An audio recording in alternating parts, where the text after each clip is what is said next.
Hey everyone, welcome back. So we are in the final video of making this bodice. Thank you for sticking with me. I know 3 videos is a lot. So in the previous 2 videos, what we have done is built the structure of the bodice, and then we've gone ahead and covered it with the final fabric of velvet. And in this video, I'm going to show you how I went about drafting, patterning, and constructing the sleeves. If you'd like to see either one of those videos, the links are down below in the description. Okay, so I'm winging the sleeve. I'm not 100% sure on exactly what sleeve I'm after. There were a bunch in this time period, from wide, voluminous, sort of trumpet and bell shapes down to very slim-ish fitted shapes with folds at the end of it and decoration. I think I'm gonna go more trumpet shape. So I've already taken a look at this shape. This is the shape for the top half of the sleeve that fits into the armhole. I've already done that once and kind of played with it on the form. As you can see, I have hacked it apart, trying to get a shape that I am happy with. I got it pretty close. As you can see, there's this sort of shape here that didn't really exist in the original. I guess it's sort of the same now that I'm looking at it. Alright, so I'm not as worried about it as I was. Anyway, we're gonna play around with the shape that I have here. I'm gonna take out some of this gathering and pleating up at the top and make it a little bit more fitted into the armhole, but I'm gonna keep the width. So we're gonna try it one more time, see how it goes. Hopefully we have a sleeve. I'd love to be able to insert it by the end of the day, but you know, miracles have happened before, but we'll see what happens. So let's see how this goes.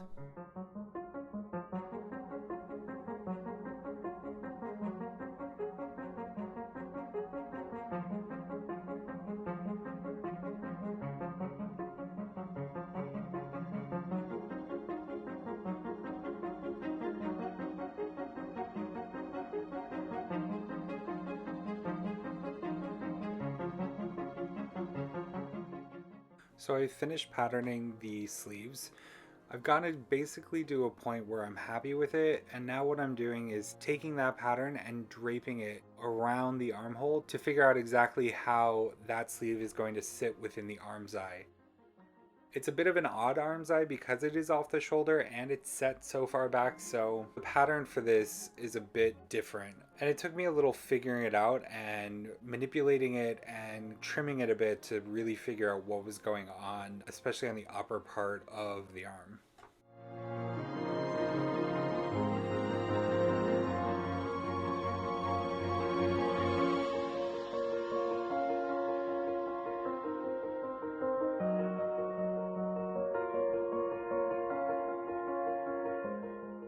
So once I get to the bottom of the sleeve, you can actually see that I've pleated up the bottom half of the sleeve. What this does is allow sort of a forward motion to the sleeve, allowing the wearer's arms to sort of sit comfortably within it.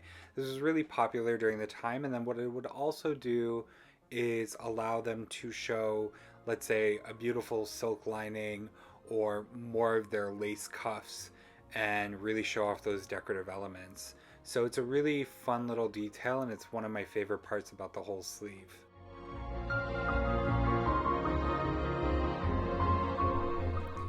Okay, so I've pinned the sleeve generally to the body of the stays. Overall, I like the shape. I think it's period enough, and it's what I was looking for. It'll have, you know, a nice amount of room for the puff of the smock.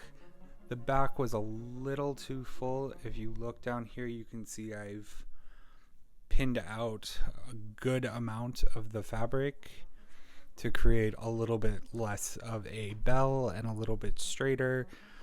I have to pin out the extra in here. I can't really get to it, so we'll take it off from the front and then continue the pinning underneath and fix that up and then double check it again.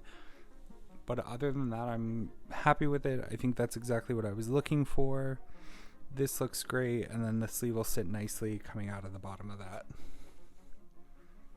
So there we are.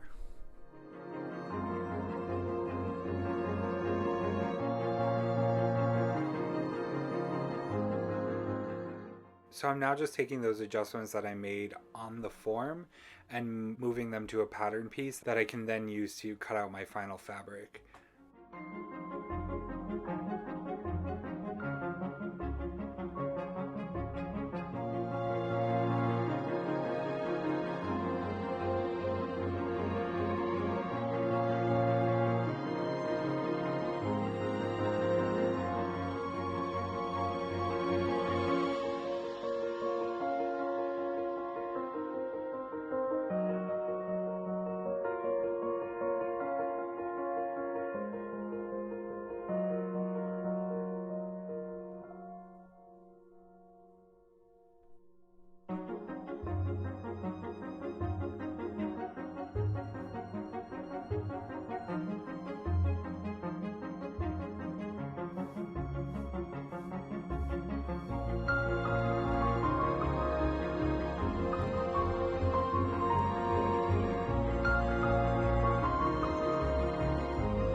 And again, we go with the velvet.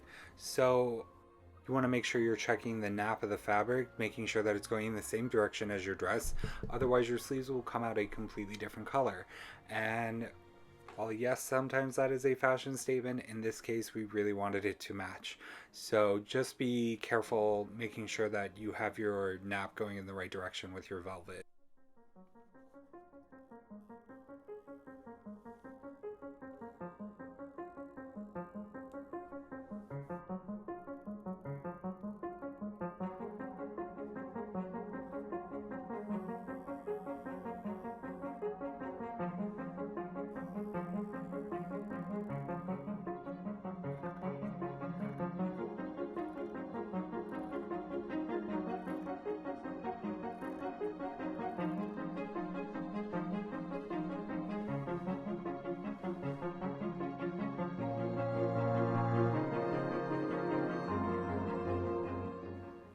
Before I cut out the lining, I actually based the two layers together to make sure that they're the exact same size. Here you'll see me drawing a line to stitch within. This is well within the stitch line of the actual sleeve. It helps with making sure that your basting stays within a certain point so it doesn't get caught up in the seams.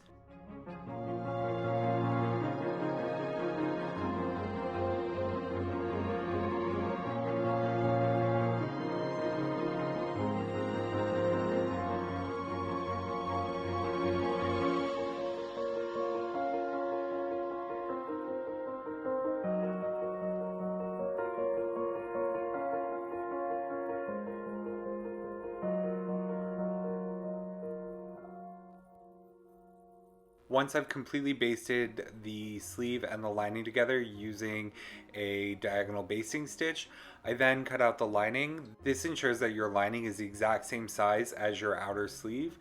It prevents bubbling and pulling. It also prevents the lining from sagging down below the bottom edge of the sleeve.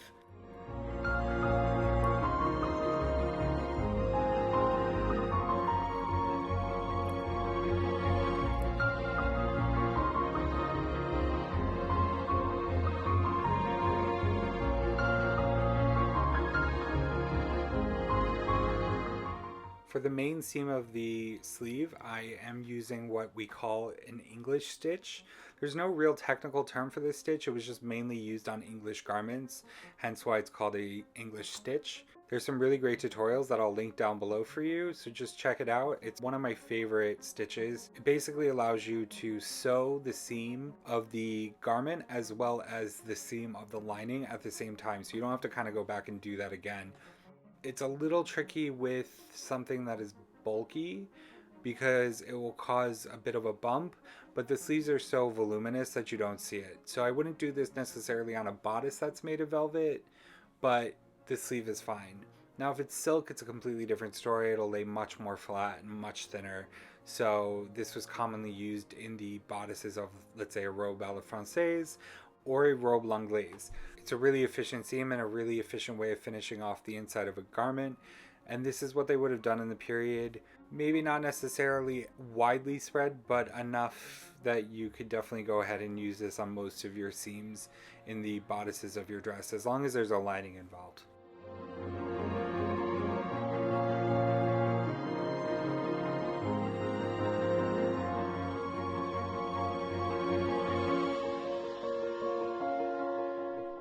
So I have been setting the sleeve. As you can see, I've set one. I will go through a better tutorial of how I went about that. I'm not sure if it is 100% accurate, but it is what I've seen from the past. So I completely finished off the arm's eye, and then I took the sleeve and whip stitched it into its arms, into the arm's eye, and then I gathered the back where we have extra and then proceeded to whip stitch that. And then once I was done with that, let me see if I can get this off one-handed. There we go. Okay. Once I whip stitched that, I did a clean finish, which you cannot see. Let me see if I can get the lighting better.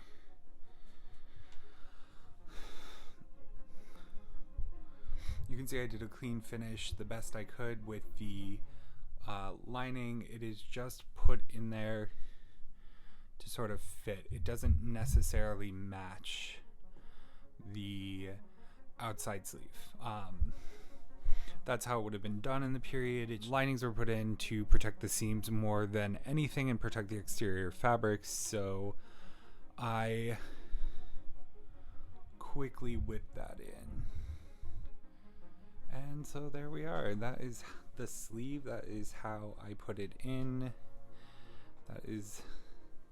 Sorry for the shoddy camera work, guys. It's just been a week. This needs to be done soon, so we are doing quick, short edited videos. You get to see my working mess a little bit more. Hope it's been real. I will show more details on how I sewed that on the other sleeve. So, yay.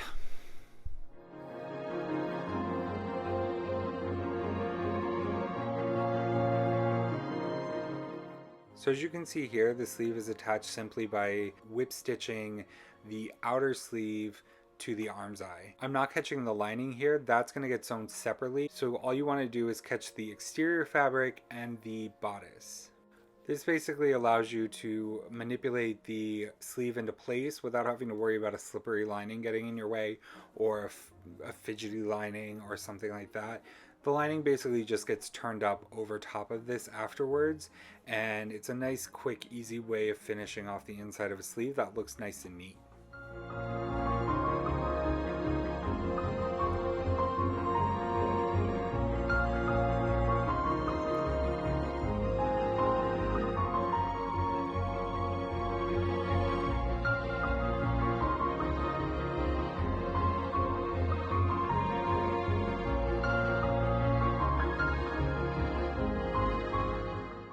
So I start stitching at the underarm and then I work my way around to the top. Once I get to the point of where I need to gather, I then stop stitching and gather up that section. I do this at this point because it's a little bit easier to get it into the arm's eye and figure out exactly how much gathering you need, since each arm's eye is a little bit different because of the nature of the stays.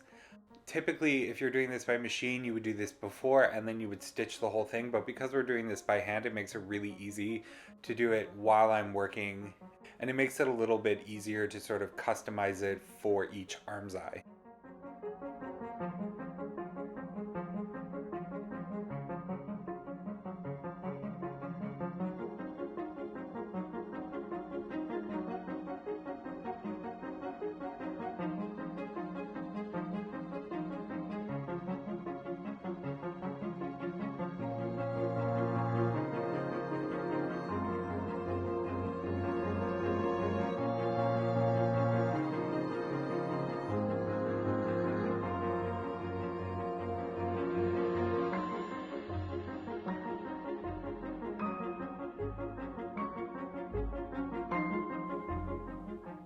So once I'm done gathering up that section of the sleeve, I then just simply whip stitch each gather to the arm's eye and then just continue on whip stitching.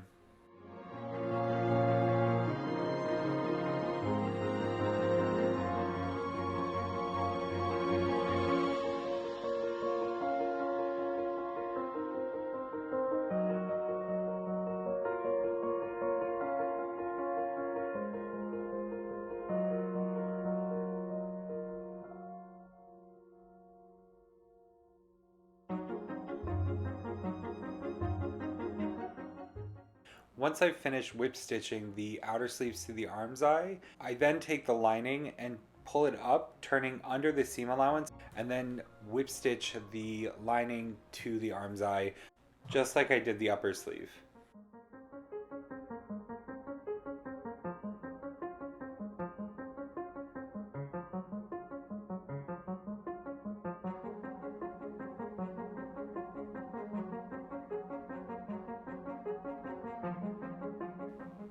There you have it. The bodice is complete. I'm really happy with the way it turned out. It looked really beautiful in the shots.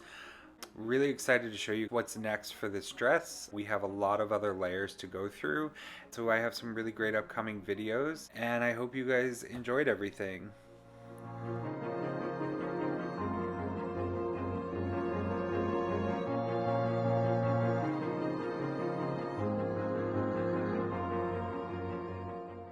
Thank you so much for sticking with me. I know 3 videos is a lot, but there was a lot to cover, and I'm really happy that you all stuck with me throughout the entire thing. Let me know what you guys think in the comments below. I'd be really happy to know what you guys think of the video, as well as the bodice itself. Please don't forget to like and subscribe so you can get the notifications for all of my upcoming videos. There's going to be a lot more to come. We have a lot more work to do on the whole look. So I'm really excited to share that with you, and I will see you soon.